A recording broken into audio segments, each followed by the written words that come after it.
Could nature deficiency be the second most important cause for autism symptoms? That sounds interesting, right? And if so, could nature also hold the key to turning symptoms around like it did for my child when he was between 4 and 8? And we addressed stimming, sleepless nights, no eye contact, no physical contact, but constant eloping and meltdowns and tantrums and ritualistic behavior. And that's what we're going to explore in this video. And I'm going to tell you how those symptoms that many of our children deal with could be and most likely are linked to nature deficiency. And by addressing those, by connecting more to nature, you might be able to see some pretty interesting changes in your child. And why? If you're not already subscribed, hit the subscribe and the bell button so that you know that you get notified when I talk about the next tips and tools for turning autism around. This is video number 2 out of 5. So we are designed to live in nature. Many of the things that our children deal with, the stimming, the sleepless nights, the screaming, the meltdowns, the stress, the tantrums, the many physical issues like digestive issues, picky eating, difficulty healing, and the many infections and the many allergies that many of them deal with is also something that we're going to talk about in this video, how you can address it. So we are designed to live outside. We're designed to live in nature. We're designed to be exposed to sunlight all day long. We're designed to sleep grounded on the earth every single night. And when we moved indoors with the industrialization, not only did we have an epidemic of chronic disease growing over the decades, we also see an increase in the cases of autism and the prevalence of autism in children. Now, before you start talking about masking symptoms and ableism, I just want to say this is not relevant for this video. We're talking about a child, and we're talking about children aged between 4 and 6 who are in complete meltdown. They don't even have a language. They don't sleep at night. Many of them have constant breakdowns and ritualistic behavior. They don't relate or communicate with the parents much. That's what happened to my child and to many of the kids in the community. They're not able to mask symptoms in order to please parents. So that's a total myth when it comes to these small children that are in a very, very critical state, a very, very stressful state for their body and for their physical health and for the integrity and the well-being of the family. So wanting to help your child through a crisis that is physical in nature and biological in nature is not ableist. It is what any passionate, loving, caring parent would do. So let's dive into nature. We are designed to sleep on the ground, to look at the sun, to be exposed to sunlight, and actually be naked all day long, barefoot, walking around, picking food from the land, hunting and gathering. When we moved indoors, the body was cut off from its natural information and key to health. What do I mean by that? So we have clocks in our organs, and we also have a main body clock in the retina and the eye, and that is a collection of clocks that read daylight, they read sunlight, and they respond to light. That's why we are so attracted to the sun. It feels so good to be in the sun. We feel better when we're in the sun. That's because we're designed to respond with a reward mechanism when we're in the sun, because all of our organs so depend on it. It's how we regulate sleep. It's how we downregulate cortisol. It is how we tell the difference between night and day, and it is also how the organs know what to do at any given time. The liver, the kidneys, the thyroid. So everything that has to do with mental well-being, being able to rest and repair, and downregulating stress is linked to whether or not we're exposed to real sunlight in the daytime.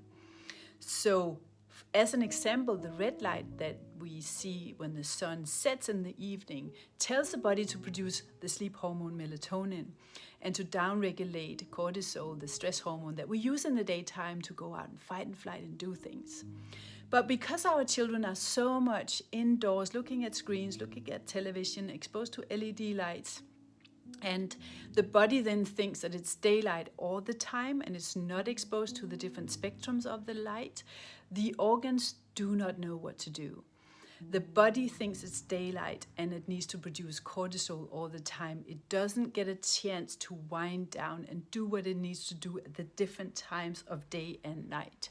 This is what's so confusing to the body, and this is what is so detrimental to our mental health and to our physical health, to our sleep, to our ability to learn and take in information, to our ability to process information, detoxify, rest and repair during the night. So that's a very key element to healing, is to reconnect to actual daylight. And we're so scared of the sun. We've been fed information about how dangerous the sun is.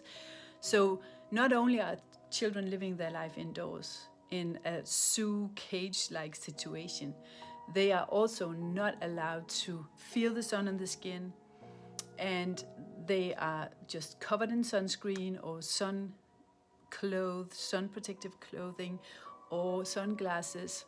And that way you cut off the information and the epigenetic switch that sunlight really is to the health and the body and to the well-being of the brain and the body for the child. That's reason number one why nature deficiency can affect behavior and health and mood and the overall outcome for the child, which we want to be the best possible outcome for the child to learn and grow.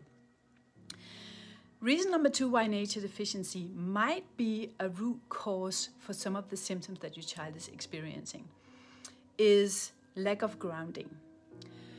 Now, again, we are designed to sleep grounded on the earth every single night. That is how the body gets rid of positive charge and static electricity. It literally dumps it into the ground. But it's also how we charge the body, just like we charge a mobile phone. The body needs to be charged with the negative electromagnetic charging from the earth.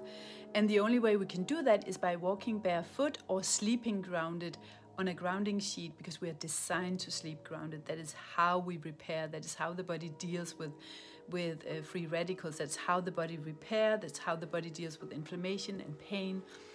And so the indigenous tribes, the Native American Indians, said it's the shoes that make you sick, to the modern people when they started wearing rubber shoes and they stopped wearing leather soles on the shoes because it was too expensive, because that's like a blockage of the conduction, so that the body cannot pick up the electromagnetic charge from the ground, and we cannot dump cortisol, we cannot dump positive electric charge from the body and into the ground.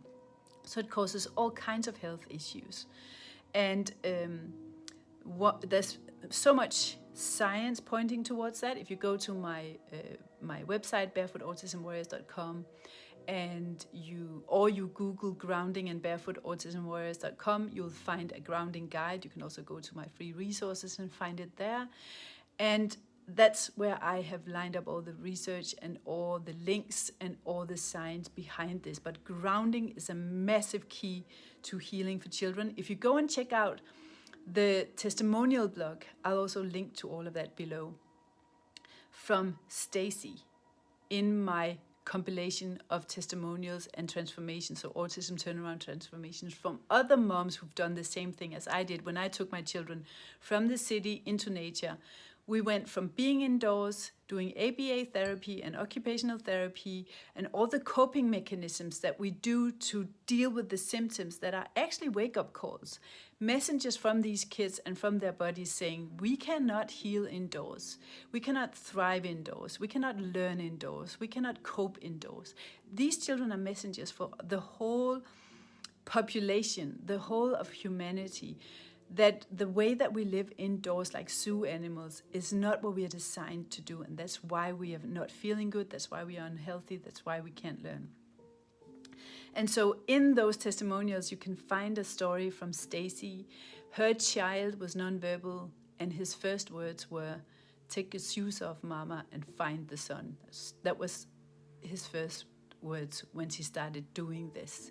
So these children are sacred messengers. This is no joke. These children know things that we have forgotten, and that's why it's so important to listen to their symptoms instead of trying to cope with the symptoms or limit their symptoms, because if we don't listen to the symptoms and we just cope with them through occupational therapy and behavioral therapy or whatever we do to numb it out or silence the symptoms, we miss out on the message.